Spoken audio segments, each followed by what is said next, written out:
في اغلب التكاليف، ومن ضمنها قصه انا بقولها لك وعلى وما ادري يسمح لي ابو محمد اني اقولها ولا لا. احنا في تمرين خلصنا تمريننا بعد المغرب في نادي الكوكب.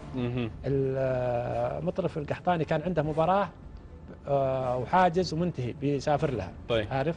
يتصل علينا واحنا راكبين السياره راجعين، رايحين في سياره مطرف القحطاني. اتصل علينا رئيس نادي وفتح مطرف سبيكر، اقسم بالله شوف انا اقولها. رئيس نادي في الدوري الممتاز ولا في الدوري زي المحترفين. طيب.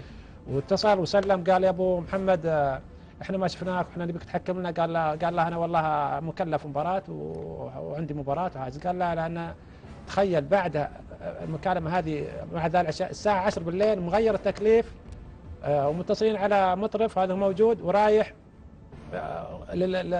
يحكم مباراه الرأي. يعني ايش تبي مطرف يقدم في المباراه؟ غصب واجبار يعني راح يحكم يحكم مباراه الرأي. يعني ايش تبي مطرف